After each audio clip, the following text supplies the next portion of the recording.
We join you tonight with 3 stories of murder, discovery, and the impossible. Can you decipher between what's fact and fiction? The line that divides the factual from the unreal has long since blurred.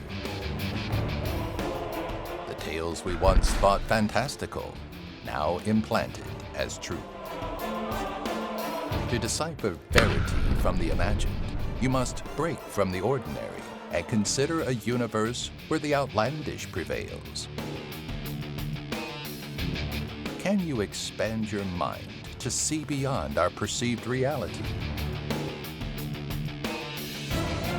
Can you decide what's fact or fiction?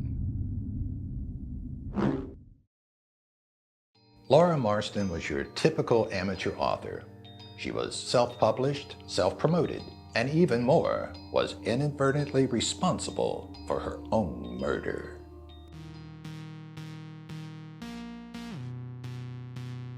The novel was Laura's prized possession, and to think it was such a dramatic deviation from her usual sultry romance novels. She had never been comfortable writing crime thrillers, but the idea came to her one evening, and she couldn't let it go. Within a month, the first draft was completed. Another month after that, she felt she was ready for publishing. Thanks to the wonders of Amazon, A Stranger's Eyes was public and on sale a week before she had planned. She spent hours the day of release promoting on Facebook, Twitter, Instagram, and any other social media that allowed her to. The initial response, however, was not what she had hoped. 5 people had actually paid attention to the new release, and she knew 3 of them were her family.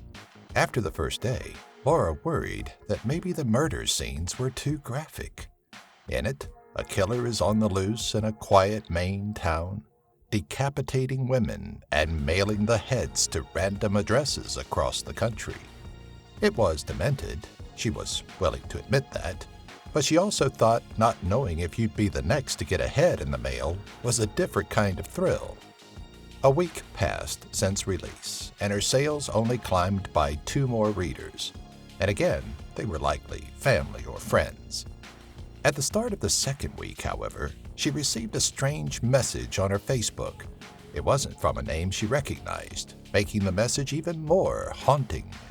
"I'd like to get your head in the mail." That's all it said. Laura thought about panicking, but remembered what her fellow authors had said about reacting to every oddball that came out of the woodworks. Unfortunately for Laura, this was one of those instances where reacting appropriately would have helped.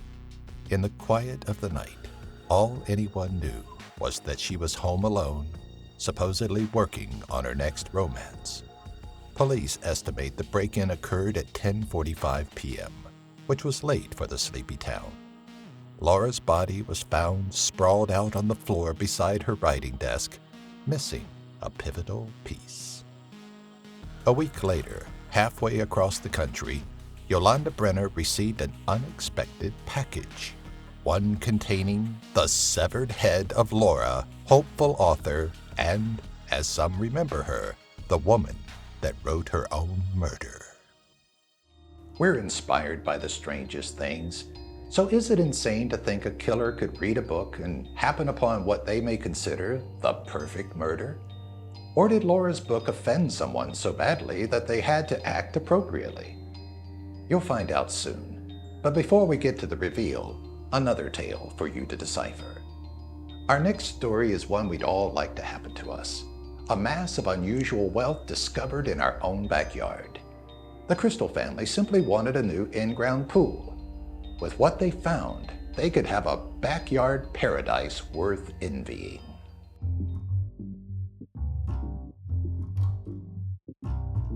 Jim had promised his family he'd have a pool installed in their backyard several summers ago. Considering how disgustingly hot it was during the most recent heat wave, he figured it was about time he followed up on that promise. It was going to be more expensive than he'd hoped to dish out, but the summer heat was getting too much to bear, even for the man born and raised in the desert. When he caved, He had no idea what would be found as the contractor started digging in the backyard. When the small, rusting container was presented to him, he assumed it was going to be the remains of a beloved family animal of the prior residents. His first instinct was to throw it out, but his curiosity wound up getting the best of him. When he popped the small metal container open, he found himself staring at two small bars of what appeared to be solid gold.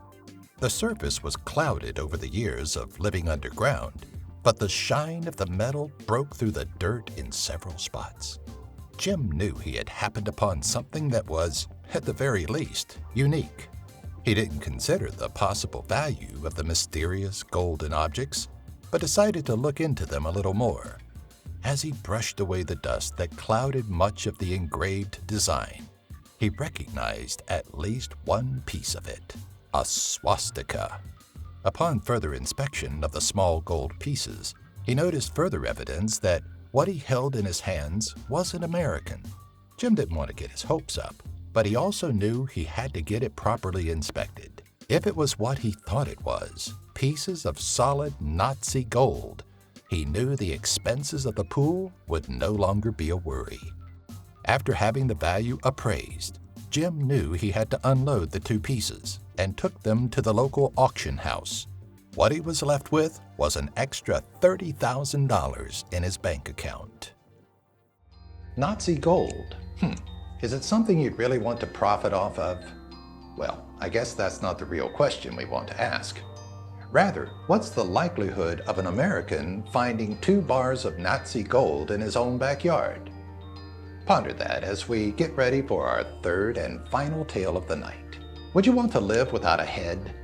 Sam wasn't given the chance to protest before his head was taken. But that was mostly because Sam was a chicken, and his protests fell on deaf ears.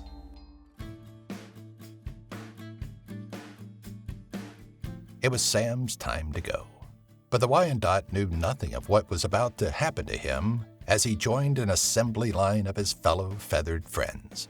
When the blade came down on his neck, nobody could fathom the peculiar and impossible life he was going to lead from that point on. Farmer Boyd Larson of Bardstown, Kentucky, owned Sam and was the man responsible for ending the chicken's life to become food for his family that evening. He had heard that chickens could live without their heads for a short time after the act, but when nearly a half an hour had gone by and a headless Sam was still moving about, Boyd was a bit confused and maybe a little worried. With dinner ruined, the family spent the evening trying to understand how Sam was still moving. The chicken walked awkwardly, as one would without a head, and as hours turned to days, tried to return to its usual lifestyle. The Larsons watched as Sam tried to preen and peck for food, and could hear the gurgling in its throat as it tried to crow. Sam was a miracle, and the Larsons weren't ashamed to make money off of him. As the headless chicken grew in popularity, he started to tour with sideshows and unknowingly posed for photos for magazines like Time and Life. At the time of his miracle, the mid-1940s, Sam was bringing in upwards of $5,000 per month. That money, of course, going to the Larsons. For a year and a half, the chicken lived without a head, touring the world like a marvel. In March of 1947, Sam finally passed away after choking on a kernel of corn he managed to swallow.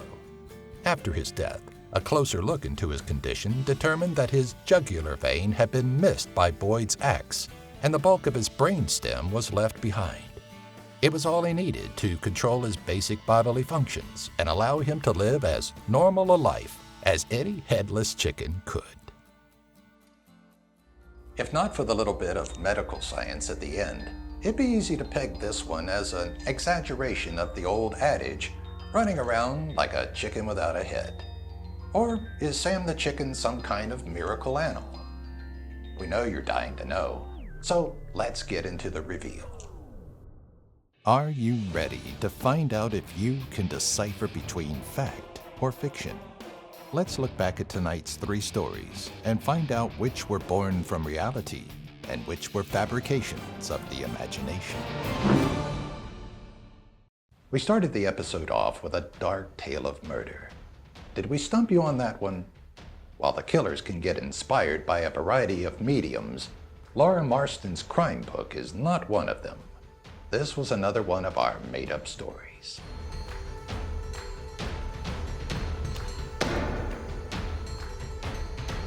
Our second story involved a lucky man with an incredible find: 2 bars of long-lost Nazi gold. Did you find it a little hard to believe? Or that he walked away with $30,000 after auctioning them both off? Whether you believe it or not, this story is not one you'll find retold anywhere but here. There was no $30,000 Nazi gold discovery.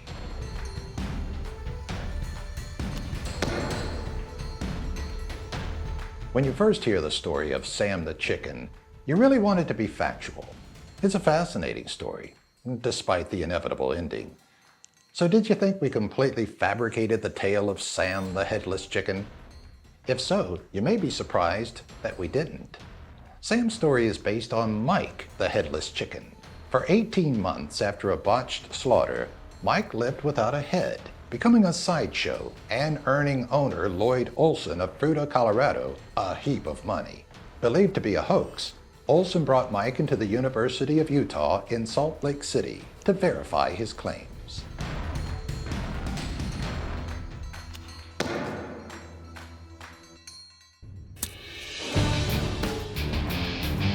How well did you do in tonight's video?